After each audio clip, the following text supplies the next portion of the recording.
A lot of organizations focus on strategy, structure, execution.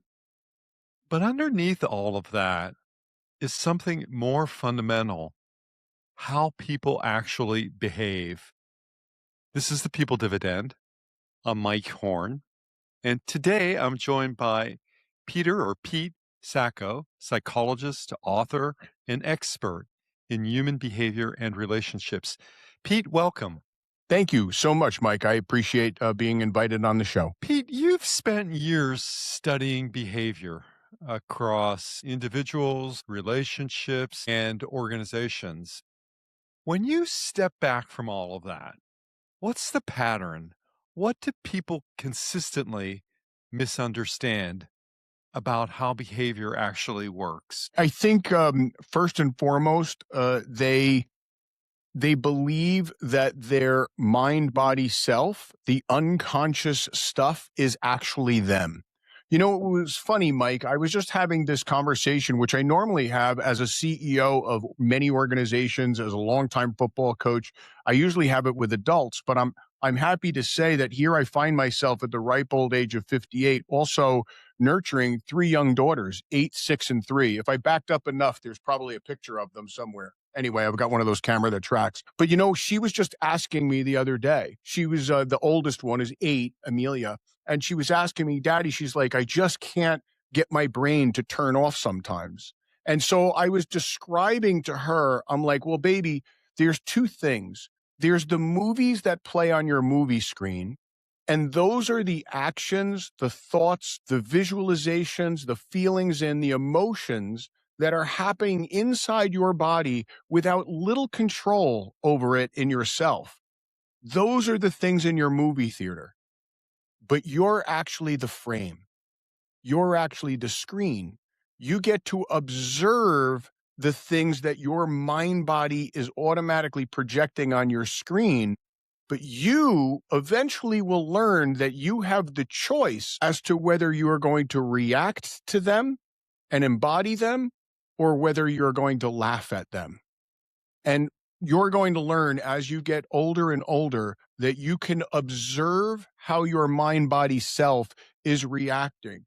And I'm proud to say that in my life, I've learned what my triggers are. They still trigger me. That's how I was created, but I am choose not to embody them all the time. And I would say that's the biggest fallacy that I still see people.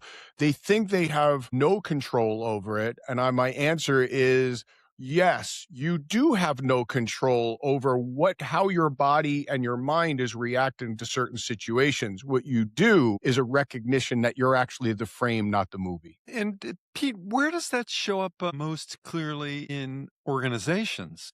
Yeah. And so most people go through life with the blinder on that they even have a semblance of control over that. And I like to say that in the world, maybe one of the best lessons I've learned is I can do little to change other people who are not fitting my vernacular, right? The way I want them to show up. And by the way, that extends not just my employees, not just the people that I care most about, but my wife, my parents, my children. I could do nothing. The only thing that I can control, Mike, is myself. So by recognizing that we have an obligation to ourselves to be the best possible self, that in turn, if I do that, I can perhaps be a responsible roadmap for how somebody else could choose to act, but I can't impose my will on that person. So the idea for me of a leader today has changed from cracking the whip and beating the bottom 20% to scare the crap out of the top 20%. That role model has changed today. Today, it is my obligation to be the person out front that is doing the best he possibly can that could perhaps be reflective of the person that they might be able to become. Not all the time does that person embody that, especially those that are closest to us. And I've learned I then have to make a choice. If the person I see them trying, but the person that they're not living up to what I need is just not there, I have to make a choice as to whether I'm going to accept them as they are, in which case I could no longer judge them for the person that they are, or I have to let them go. In my personal world, that's way harder to do. In the professional world, I have no obligation sometimes to a person if they're not living up to the standards. So I've actually become much more selective in the people, and it's much more culturally driven rather than skill set driven today as to whether a person thrives within my organization because it's mindset driven, not just skills related. In my personal life, though, I've become much more, refined as to much more forgiving, I should say, that look, not everybody, it's my problem if I have an expectation about how you should be. It's not your problem. Yeah, and I think a lot of leaders focus on intention. I recall one organization where I consulted a long time. It was one of the favorite sayings was assume good intent. But with this focus on intention rather than behavior, sometimes it's the intention of what they want the culture to be, how they expect people to act. But what I've learned is that behavior doesn't always follow intention. So, where does that gap come from in your experience, Pete? Yeah, that's a good question. I mean, we're no different. I mean, somewhere around here, reaching for it, we have this in one of the biggest organizations, the company that designs and builds data centers. We have our 38 behaviors that we like. That was an homage way back to the day when I believe it was the Ritz-Carlton had all of its members memorize what is the cultural impact or how the behaviors of fundamental behaviors of how they wanted people to show up. But you're I was right. lucky enough to work with Horst Schulze. There you go. And so, as being a longtime trained Vistage member, right, you come away with some nuggets. This was one of them. And so, I carried it forward. But you're right. Not everybody, that's the intention. Not everybody shows up that way. And so I think the answer is more people need to be in the organization that are showing up that way because that is how they choose to act. And that becomes the precursor to either you're on the boat or you're off the boat. But you can't be surprised if you're then asked to leave the boat, if we're never on the boat in the first place. And I think today, we can have an intentional organization, but I believe it is now people are really becoming geared in on what is actually the mindset of the people who are part of the journey with you. And I think, Mike, being a guy who is immersed in AI fundamentally, I mean, I design and build the data centers that are powering the buildings that are powering AI. And I can tell you that the world we're moving into in the short term is you're not going to lose your job because of AI, but you're going to lose your job to somebody who does exactly the same job that you do with the level of experience that you have, but knows how to use the AI tools. Organizations forever for now from this moment are going to learn to become agentic. And we're going to have to bifurcate in that half of our organization is going to be managing people, and the other half is going to be managing agents, machines as people, doing the job of people. And now we're going to have a compendium of this bifurcation of managing both people and machine. It is going to be less and less people accomplishing ever more within the organization because they are going to be stripping the mundane out of their world, and they will have employees of their own, agents of their own that they will be managing to take care of all of the things so that discernment, true wisdom, intuition, management of decision making in the absence of data or ambiguity or wrong data, that's really human beings' task in a world of perfect cognitive optimization, AI, because that's what it is. In fact, I've even written a book about this. I wrote a book recently called The Bridge. I'm the bridge. I've got a foot squarely in the AI optimization world, but I am a practitioner of conscious awareness, a practice of consciousness, of discernment.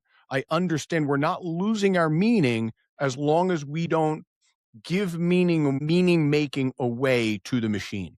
Well, let's think about all of that in terms of decision making, which seems relevant given everything that you've just said in human dynamics. Every decision in an organization moves through people. There's bias, emotion, past experience. And in your view, Pete, how much of decision making is actually rational versus behavioral and emotional? Yeah, I think we want to say that we're using the data to make decisions, but I think at the end of the day, we're making far more of them by gut instinct and intuition than ever before. And by the way, that's not surprising because that's all we ever really had as part of us. Let's remember in the compendium of the paradox, the polar paradox of intelligence, of being perfect analytical computation, and perfect discernment, we have for the last 1,000 years identified ourselves with the role of doer, of calculator. We were our own calculator. We invented the calculator to make it easier for us, and then we invented the computer, and now we've invented AI. And this is the first time it's about to leave us in the dust, right? It's going to continually be able to improve its hardware and its software, which means that in order to maintain that balance, we're going to get better and better at discernment. We're going to get better and better at feeling the answer rather than calculating the answer.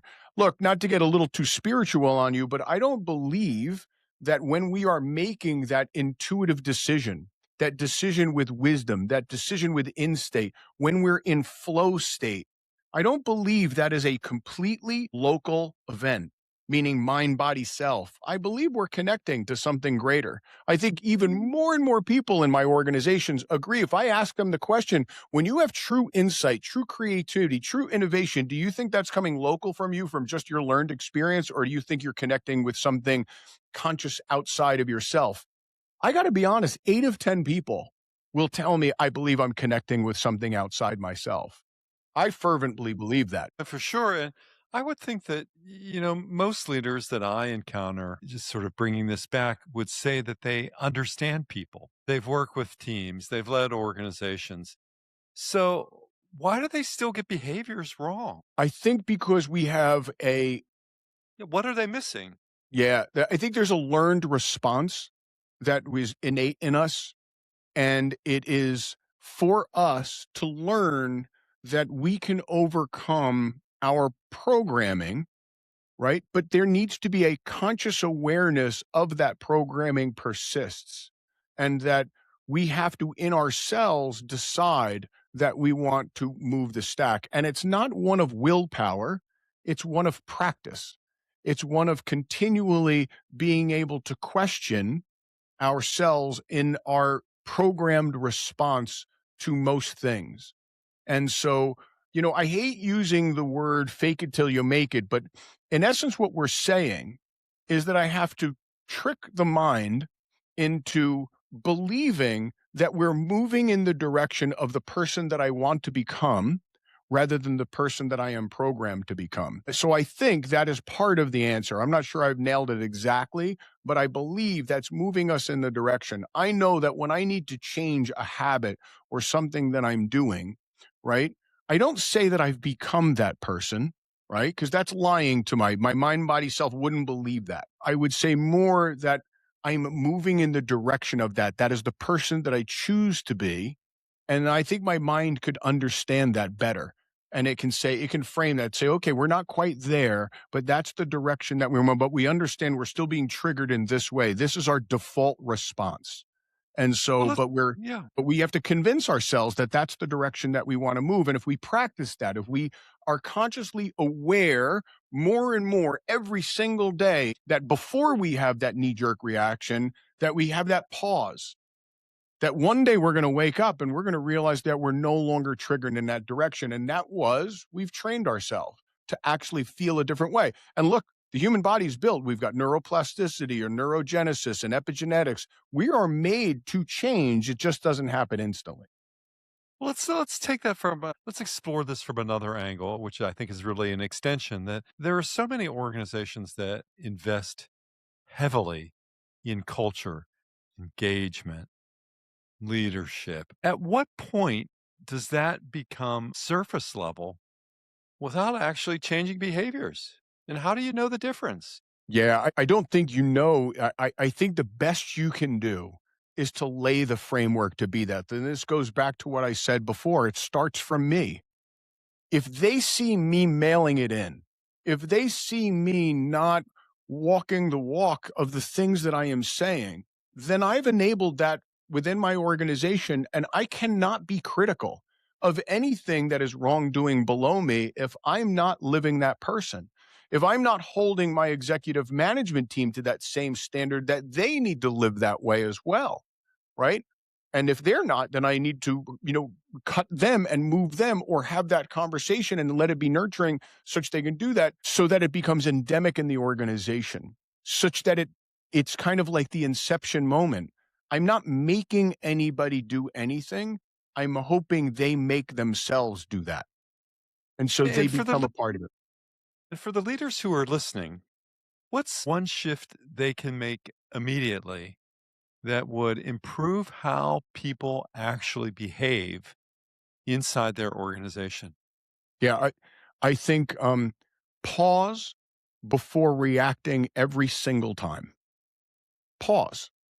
Right? I just gave a keynote at Fairleigh Dickinson University yesterday. It was about AI, but I think it's relevant here because a practice that I do is when people are using AI today, I ask them, pause for 5 seconds and ask yourself, am I asking for information or am I asking for meaning? And if I'm asking for information, then ask the machine because the machine's better at information than we'll ever be ever again. But if we're asking for meaning, then you know what? We need to stay within ourselves. We need to actually, right? Because, optimization without discernment of a human being is basically we're not more intelligent, we're just busier. Right. And so we need to practice that in ourselves. So to bring it back to here is pause. Pause before you're reacting. Observe. You are the frame, observing how you're being triggered, about how your people are. Understand where that is coming from. I always say when we open our mouths, three things happen, right? There's what we say, what we mean, and what the person heard and how they perceived it, right? If we pause long enough to be able to consider those aspects before we have a conversation, I think that that is very helpful. It's great. And Pete, final question. When behavior is aligned, when it's working, what's different about how an organization operates? Yeah, it's obvious. It's flow, right? We get that flow. There's an easiness to it. There is it was funny. I was just thinking about this. I heard somebody was talking about this. There was an old. I'm gonna mess it up a little, but I get the most of the intent. If we try to go with the river, we're fine. We can relax into the flow of the river. But if we try to fight the river and we try to swim upstream, then we're going to wear ourselves out because we just can't go with that. That's the same flow that we need to get into our organizations. If a person is swimming upstream, or if we're the leader that's trying to swim upstream of this and trying to change the current, then that's not going to be possible. What happens is when everybody starts moving in the same direction, the river starts to flow in that direction. There's nobody fighting the current because fighting the current wears us down. And so we need to accept some things, right? Move in that direction and stop fighting against the current of life. So wise. Pete Sacco, I really appreciate the conversation and thank you for joining the People Dividend today. Thank you, Mike. It's been an honor. This is the People Dividend. If you're serious about performance, start with people. Until the next episode, stay well.